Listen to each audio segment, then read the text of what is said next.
Soy Fernando Díaz Villanueva, hoy es 5 de julio de 2022 y esto es La Contracrónica.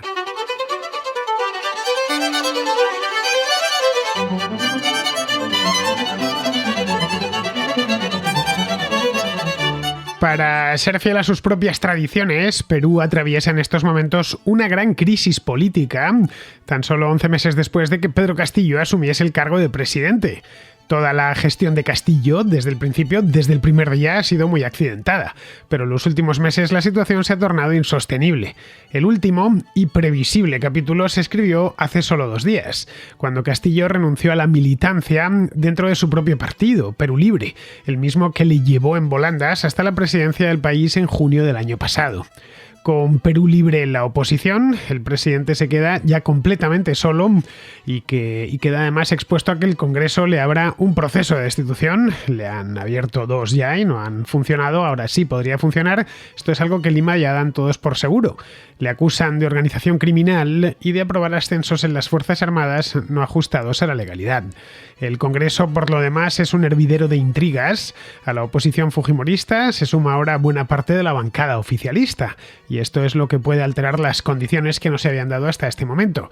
Se debaten entre inhabilitar a Castillo, para lo que necesitarían 66 votos, o destituirle directamente, para lo que necesitarían 87 votos. Es posible que se inclinen por lo primero, ya que lo segundo les ha fallado en 2 ocasiones consecutivas. El gobierno de Castillo, de cualquier manera, encadena los problemas, como decía antes, desde el primer momento. Ha ido remodelando continuamente el gabinete ministerial, lo ha hecho en varias ocasiones.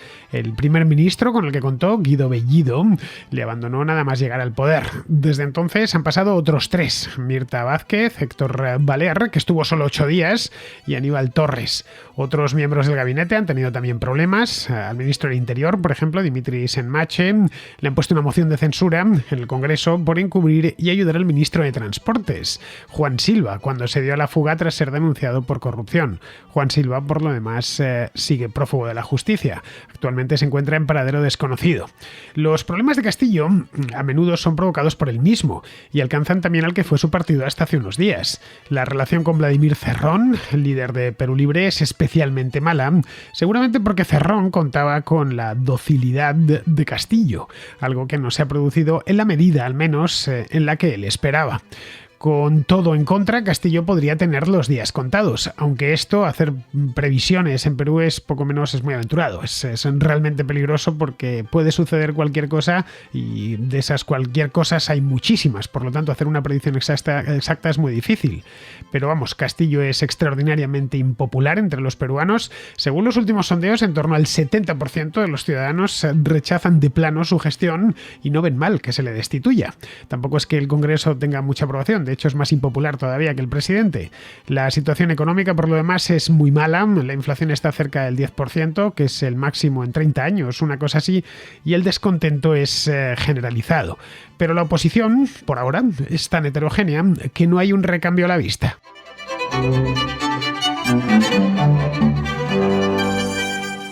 Cuando Pedro Castillo, el candidato del sombrero, que tanto nos llamó la atención a todos, fue elegido presidente en junio del año pasado, tomó posesión en julio ya, y digo que nos llamó tanto la atención a todos porque creo que, quitando a algunos peruanos que sí le conocían, el resto del mundo no había oído hablar de él en su vida. Hice unos cuantos programas de las elecciones de Perú el año pasado, también lo he tratado desde entonces en alguna ocasión, pero es que Perú es caótico, así la política peruana en general, y es difícil seguirle el hilo. Así que lo que acostumbro a hacer con este país es voy reuniendo informaciones, poniéndolas en contexto y de vez en cuando han pasado ya muchas cosas y en Perú están sucediendo cosas continuamente, algunas realmente enloquecidas, pues ya lo empaqueto todo y os sirvo una actualización de la situación política siempre cambiante dentro de Perú. Bien, pues en aquel entonces, en julio del año pasado, cuando tomó posesión como presidente, muchos peruanos, y no solo peruanos, también de fuera de Perú, temieron que convertiría el país en otra Venezuela, en algo parecido a Venezuela. El programa de su partido estaba repleto en aquel momento de ataques a los medios de comunicación, a los que acusaba de servir a la burguesía y a las clases altas limeñas. También tenía un montón de soflamas para nacionalizar cuanto antes varios sectores de la producción. De hecho, los sectores principales de la producción en al menos de la producción legal en Perú, como es el energético, sobre todo el minero.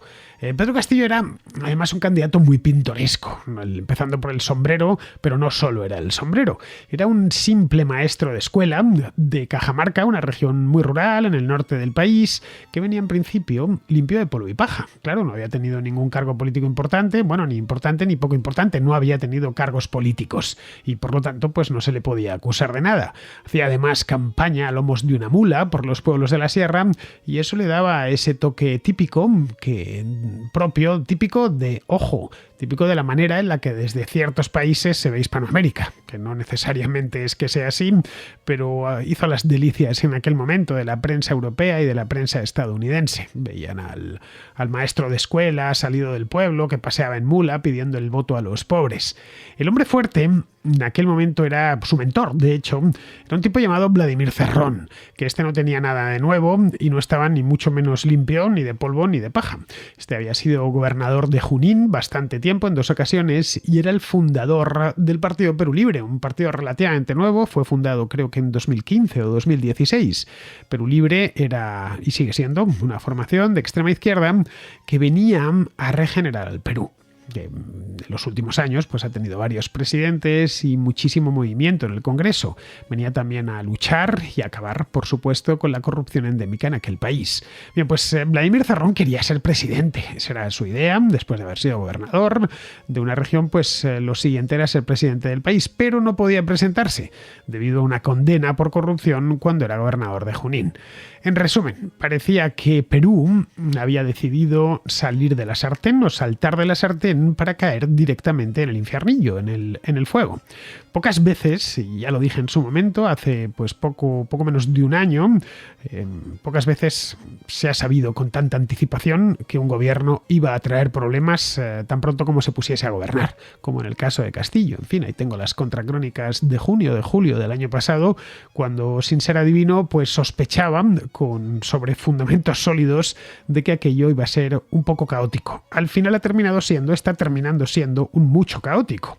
Incluso antes de asumir el cargo, esto fue en julio, ya digo, es que no ha pasado ni siquiera un año, Castillo, que no tenía experiencia previa en cargos electos, era ya en aquel momento un líder débil y aislado, porque él, si entraba ahí, era poco menos que como una marioneta de Vladimir Cerrón. Se enfrentaba además, y esta era una de las claves fundamentales para entender el año pasado hacia dónde se dirigía Perú, se enfrentaba a un Congreso hostil y a un electorado profundamente escéptico que había votado por él pues porque era el menor entre dos males. Muchos peruanos no les gustaban ni el uno ni la otra. No querían a ninguno de los dos candidatos que pasaron a segunda vuelta como presidentes del país, pero tenían que votar a alguno. El hecho es que hay gente que quiere votar, otros se quedaron directamente en casa, pero muchos pues escogieron lo que consideraban en aquel momento el mal menor. No tenemos ni idea qué hubiera pasado si Keiko Fujimori hubiera llegado a presidenta. No sabemos si estaría mejor que Pedro Castillo o peor. La verdad es que eso es un misterio porque no ha sucedido. La segunda vuelta de las elecciones, Castillo las ganó por un 50% raspado. Creo recordar que era un 50,1%. Vamos, que no tenía lo que se conoce como un mandato popular fuerte para acometer reformas ambiciosas. Con un 50%, lo justito para mantenerse con vida. Pero es que en la primera vuelta, y esto era muy indicativo del apoyo real que que Castillo tenía en Perú, había conseguido este hombre solo un 18% de los votos. Vamos, que no llegaba a nada, ni al 20%, ni a una quinta parte. Si ganó en la segunda vuelta fue porque se enfrentaba a Keiko Fujimori. Y no hay que darle muchas más vueltas. Una candidata que, como ya comentaba aquí el año pasado, pues aproximadamente a la mitad de los peruanos aborrece.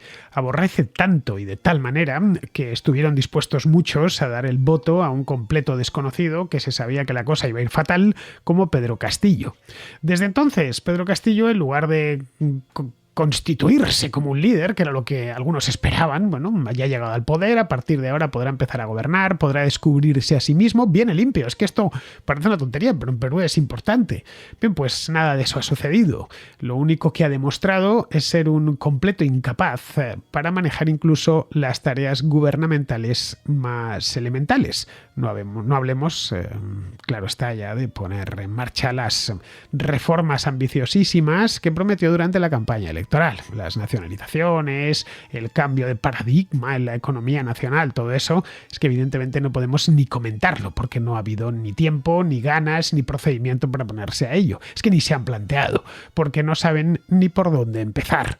Entre tanto, la administración cotidiana, la del día a día, pues brilla por su incompetencia. Y de nuevo, a los hechos hay que apegarse.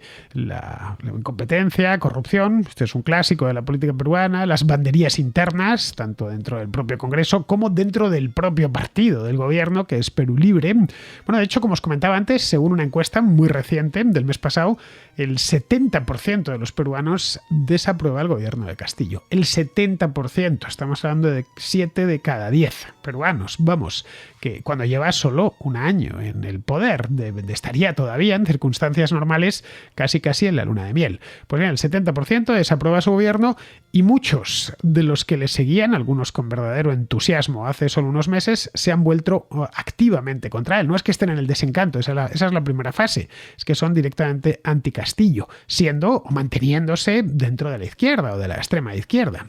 Bien, tal y como era previsible, aparte de esto, la oposición, que es mayoritaria en el Congreso y que, como os decía antes, venía a marcar esta siguiente etapa en la vida política peruana, ha tratado, como era de esperar, de aprovechar en su beneficio el desorden general, que es muchísimo, buscando modificar la Constitución a escondidas para concentrar más poder en manos de los diputados del propio Congreso.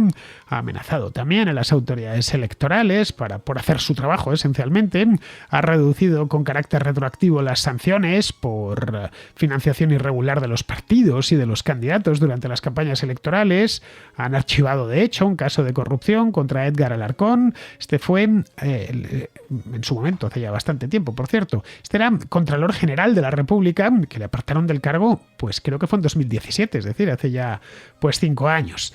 Un presidente diferente, que no fuese Pedro Castillo, podría haber hecho algo frente al Congreso, ¿no? Que se ha adueñado en buena medida de parte de los poderes que pertenecían a la presidencia. Pero Castillo, cuya única aparición en los medios en los últimos 3 meses ha sido una entrevista, por cierto, muy criticada, con el jefe de Relaciones Públicas del canal de televisión estatal del Perú. Bien, es lo único que ha hecho en el último trimestre. Se ha puesto de perfil y lo ha hecho por si le salpica algo y porque ya bastantes problemas tiene dentro de su partido y dentro de su gobierno, donde han ido rodando los ministros y los primeros ministros uno tras otro. Ya he comentado que lleva 4 primeros ministros en menos de un año, pues como para preocuparse de lo que esté pasando en el Congreso. Lo que tenemos al final, pues es que en lugar de autoritarismo, de una versión corregida y aumentada de la Venezuela de Chávez de hace 20 años, y esto es lo que temían muchísimos, lo que tenemos es a un inepto con nula iniciativa que va poniendo remiendos sin cesar y que trata de sobrevivir al día. Un inepto que simplemente no está preparado, no tiene capacidad ninguna para ser presidente, no ya de un país, una república importante como es la de Perú, ni siquiera de una comunidad de vecinos. En menos de un año ha tenido, como os decía, 4 gabinetes y todo el que ha podido se ha alargado de la administración. Claro, esas bajas las van cubriendo por gente cercana al partido del gobierno, por gente cercana a Perú Libre, gente, por supuesto, sin ninguna formación. Esto tiene un coste, y un coste evidente, ya que los nuevos que llegan, que entran, no saben hacer nada o casi nada. Las contrataciones públicas, por ejemplo, están paradas o semiparadas o sometidas a investigaciones por irregularidades, y eso mismo sucede pues con las inspecciones, por ejemplo, con la aplicación de las regulaciones, la supervisión ambiental, medioambiental. Esta es un caos. Lo mismo sucede con la salvaguarda del patrimonio arqueológico de Perú, que es riquísimo, o con la diplomacia. Algo similar está sucediendo con la parte alta de la administración. Castillo ha ido llenando a lo largo del último año los ministerios de afiliados a Perú Libre, y eso no es tanto el problema, que para algo ganó las elecciones, sino que estos mismos afiliados carecen de cualificación para los cargos que ocupan. Muchos de sus ministros están siendo objeto de investigaciones por corrupción investigaciones que han alcanzado a la propia presidencia. Es probable además que las cosas empeoren. El fiscal jefe del Perú inició en mayo, hace un par de meses, una investigación penal contra Castillo por un presunto papel en la adjudicación, por su presunto papel, que está involucrado en la adjudicación irregular de contratos públicos, pues por valor de unos 215 millones de dólares. Este es el panorama y esta es la situación, por ser muy breve, de cómo está la parte alta de la administración en estos momentos.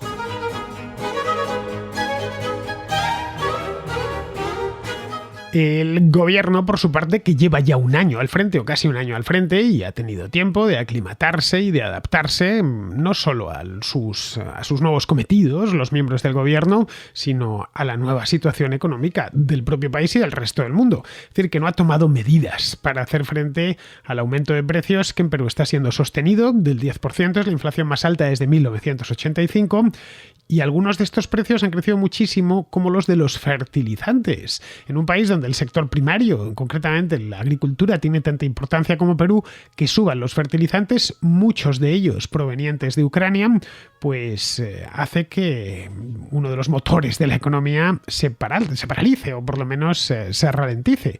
Esto está provocando que muchos pequeños agricultores no puedan disponer de excedente para su venta esta temporada. Como con los primeros ministros de Agricultura van 4 también. De nuevo, desde julio del año pasado. Los 2 primeros fueron cesados por falta de experiencia en el sector agrícola, estoy diciéndolo suavemente. La realidad es que no tenían ni idea de lo que tenían que hacer. Y además por presuntos vínculos con delitos graves. En uno de los casos por 2 homicidios.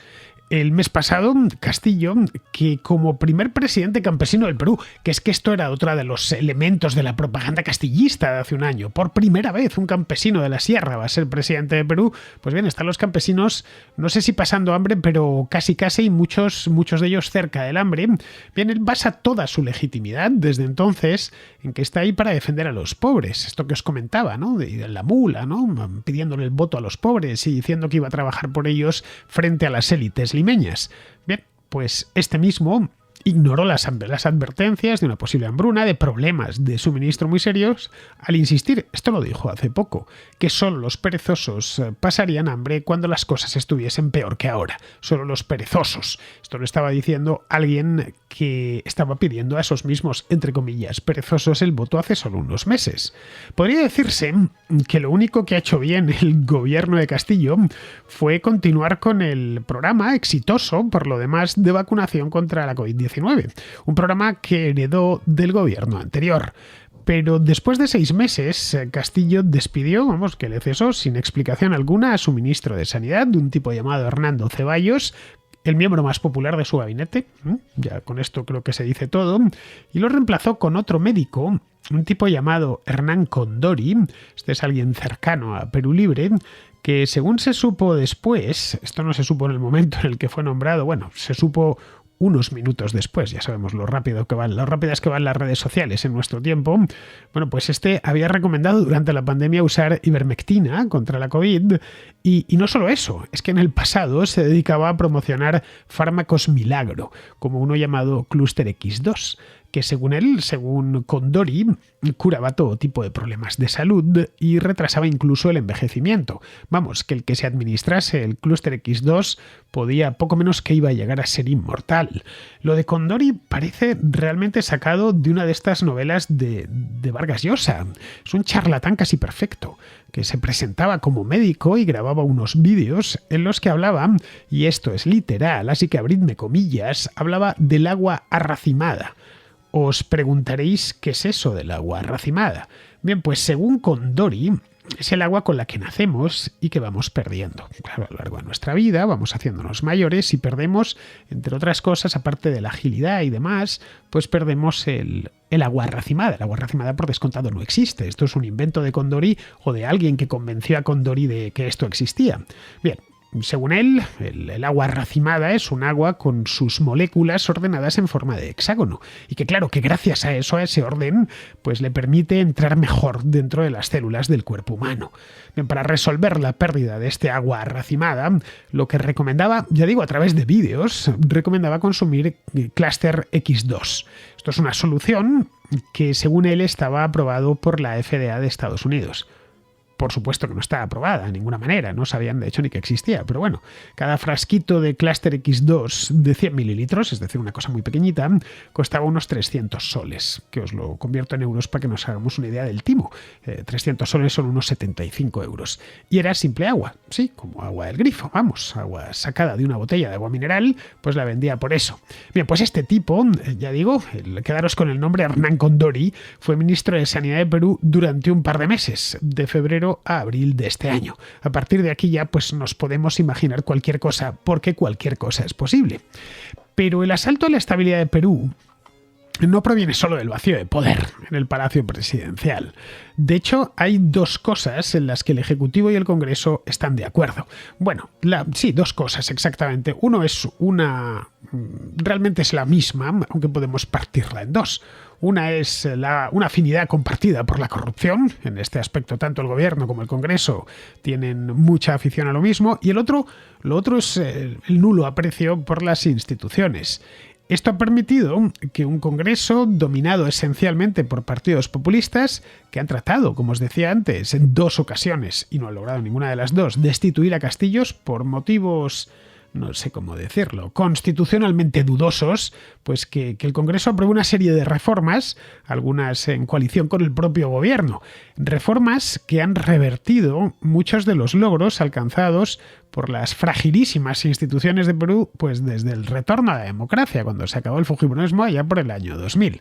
Estas reformas incluyen, por ejemplo, la legalización del sistema de taxis colectivos de Perú, permitiendo que cualquier persona que disponga de un vehículo se dedique a esto, sin necesidad de contratar ni siquiera un seguro específico. Esta medida fue impulsada por el entonces ministro de Transporte de Castillo, el Juan Silva, del que os hablaba antes, que el que ahora está prófugo de la justicia. Todo esto lo aprobó mientras la Fiscalía investigaba su papel en un escándalo de sobornos en contratos de obras públicas. Luego, además de esto de los taxis ocasionó polémica dentro de Perú, pero no tiene tanta importancia como otras reformas que han ido haciendo y que son mucho más venenosas. El Congreso, por ejemplo, ha desmantelado el sistema privado de pensiones de Perú, ha permitido que sus beneficiarios retiren miles y miles de dólares de sus planes de pensiones, supuestamente para cubrir necesidades económicas urgentes por la pandemia. Lo único que han conseguido es que se descapitalicen. El sistema estaba claro, y muchos lo estaban pidiendo, que necesitaba una reforma, pero la medida podría dejar pues algo así como al 80% de los 6,5 millones de afiliados del sistema sin pensión. Y esto acaba así con 3 décadas de progreso muy arduo, porque ha costado bastante desde que se introdujo por primera vez. Pero la reforma más devastadora ha sido la de las instituciones políticas y del propio sistema electoral. Los diputados han buscado reiteradamente preservar el actual sistema de partidos cerrados. Que la sociedad civil y que los medios de comunicación y que cualquier persona que entienda de esto ha criticado por perpetuar una clase política venal y poco representativa, donde ni la derecha ni la izquierda han sido capaces de ofrecer respuestas a lo que la ciudadanía demandaba. Este sistema, el peruano, desalienta, en muchos casos imposibilita la creación de nuevos partidos al exigirles, entre otros requisitos, tener casi 25.000 miembros de pago afiliados antes de participar en las elecciones generales. Bien, esto ya es algo que se venía pidiendo, pues claro, no quieren competencia. Es más, han suspendido temporalmente también los diputados las reformas aprobadas durante la presidencia de Martín Vizcarra, esto fue de 2018 a 2020, que requerían, por ejemplo, primarias internas, en lugar de que los jefes de cada partido eligieran candidatos, en un sistema que ya de por sí es muy opaco. Luego, esto fue hace poco, en mayo, el Congreso aprobó una ley para desmantelar esta reforma por completo, presentando un proyecto de ley para volver a la selección de candidatos por nominación. Bien, cuando las autoridades electorales se negaron a cumplir la ley, argumentando que era inconstitucional e imposible de implementar, los diputados respondieron amenazándoles con un juicio que podría llevarles a la cárcel. No se han detenido ahí, ¿eh? La presión sobre los dos principales órganos electorales de Perú, que son la Oficina Nacional de Procesos Electorales y el Jurado Nacional de Elecciones, pues bien, el Congreso les ha exigido que presenten las pruebas de fraude en el triunfo de Castillo del año pasado, el triunfo electoral, a pesar de que la votación fue limpia. y vino bendecida por la Organización de Estados Americanos, la Unión Europea, el Departamento de Estado de Estados Unidos. Bien, en resumidas cuentas, que el Congreso es ahora incluso más odiado que el presidente. Tiene un índice de desaprobación que alcanza ya el 86%. Entre tanto, pues tanto Castillo como el Congreso han atacado repetidamente a la prensa libre. El presidente ha amenazado con demandar a los periodistas que informen sobre la corrupción y ha prometido retirar inmediatamente la publicidad pública de los medios de comunicación que informen sobre el descontento con su presidencia. Su primer ministro actual, Aníbal Torres, ha llegado a decir que algo hay que hacer con la prensa por su cobertura negativa del gobierno. En fin, esto da que pensar. De hecho, la presidenta del Congreso ha prohibido la entrada de periodistas a la Cámara durante varios meses. Toda esta agitación y este caos llega en un momento crítico para la sociedad peruana, que todavía se está recuperando de la pandemia. Perú tiene la tasa de mortalidad por COVID-19 más alta del mundo, son 6.300 muertos por 100.000 habitantes. En España, para que nos hagamos una idea, son 2.300, en el Reino Unido de 2.600, en Italia de 2.700, es decir, estamos hablando de 3 veces lo que los países europeos que más la han padecido. Y además de eso, enfrenta ahora problemas económicos serios, incluyendo problemas de suministros alimenticios básicos a causa de la guerra de Ucrania. La capacidad del Estado para responder a las necesidades más básicas de los ciudadanos y, por lo tanto, mantener la confianza en las instituciones se ha visto muy comprometida por el vacío de poder en el Ejecutivo y por la incapacidad del Congreso para proporcionar un gobierno estable. Todo esto está ocurriendo, además, en una sociedad que ya tiene un nivel muy bajo en lo que a democracia se refiere, que muchos peruanos directamente no confían en el sistema. Así, mientras Castillo se tambalea de escándalo en escándalo y el Congreso hace lo propio, la gran pregunta es ¿cuánto tardarán los ciudadanos peruanos? Hartísimos están, pero bueno, hasta ahora en gran medida han permanecido pasivos. Están aplastados por la pandemia y el desgobierno. En fin, ¿cuánto tardarán para volver a tomar las calles?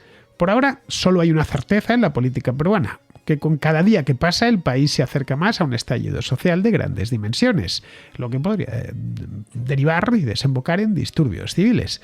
En fin, ya veremos lo que pasa, pero que al menos los contraescuchas no nos pille sobre aviso toda esta historia.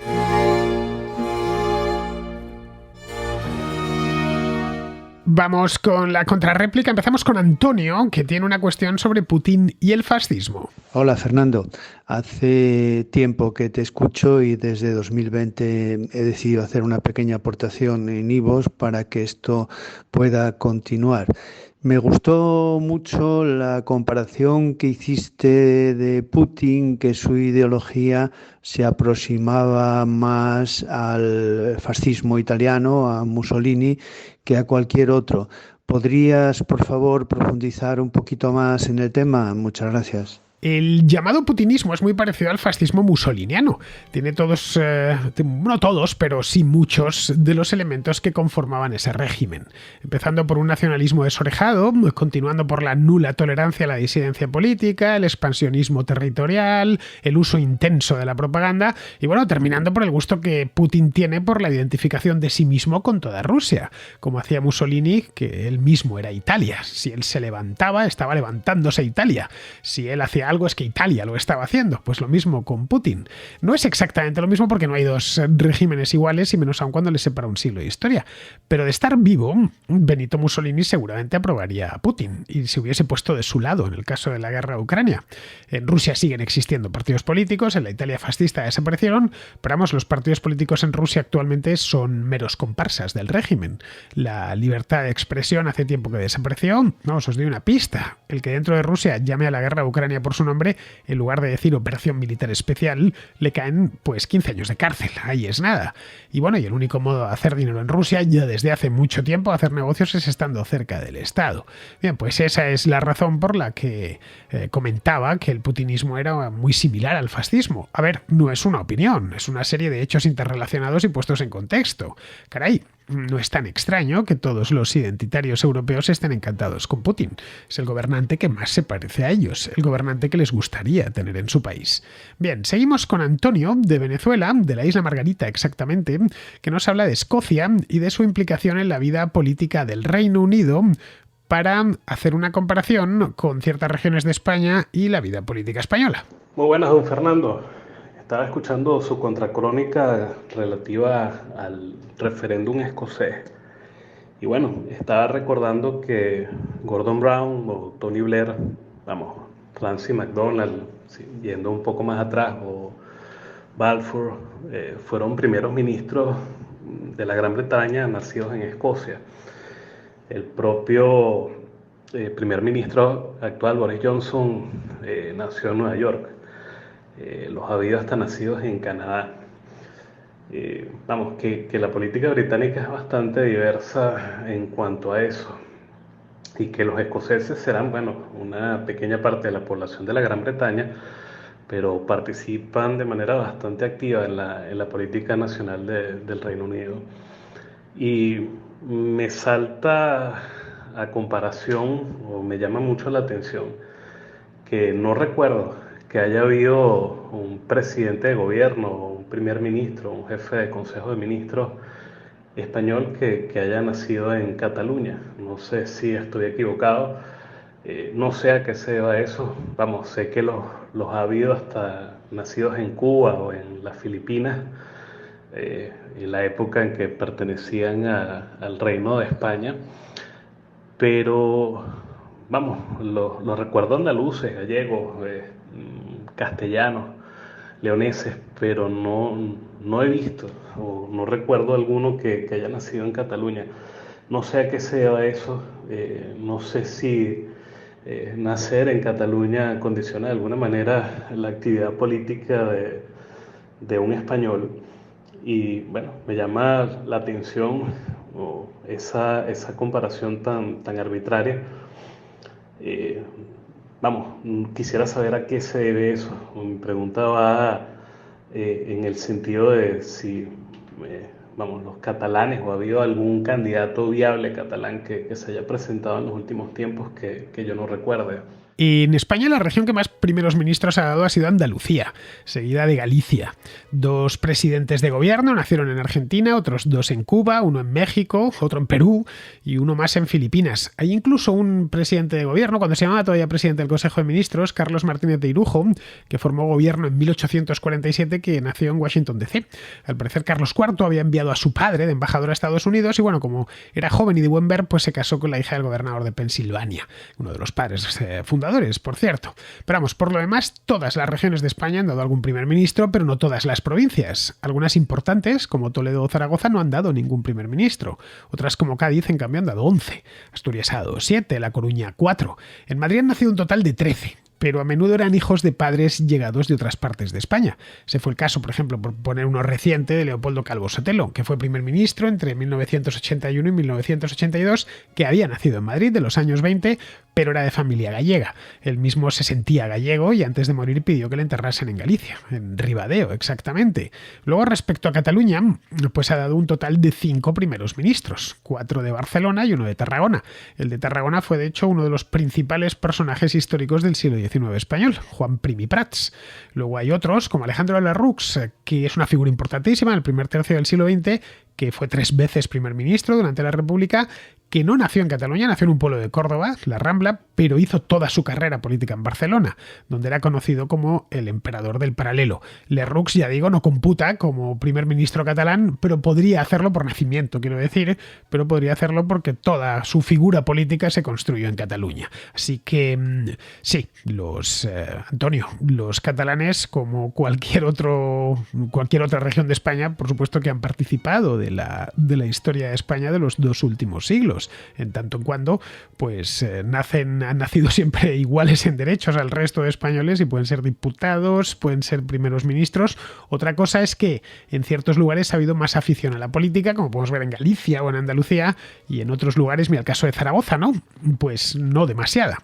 En fin, vamos a ir terminando, vamos con Pizarro, que nos habla de esto mismo, del referéndum en Escocia. Condicionar la prosperidad de la población del Reino Unido con el 51% o más de los votantes escoceses, quienes desconocen la complejidad y las implicaciones reales de la decisión y que solo pueden tomarla en base a sus sentimientos y a la propaganda, es perfectamente democrático e idiota. En este caso no se trata de un mandato democrático, sino de una presión social, ya que es un referéndum no vinculante. El Brexit colea y la imperfecta democracia es la herramienta hiperlegitimada para gestionarlo. Herramienta que relega el sentido común y excita a los sentimentales y a los prometedores. El 19 de octubre de 2023 habrá función de circo. Un cordial saludo de Pizarro. Y hasta aquí, queridos amigos, llega la contracrónica de hoy, que es 5, mañana será 6 y estaré aquí de vuelta. Hasta mañana, amigos.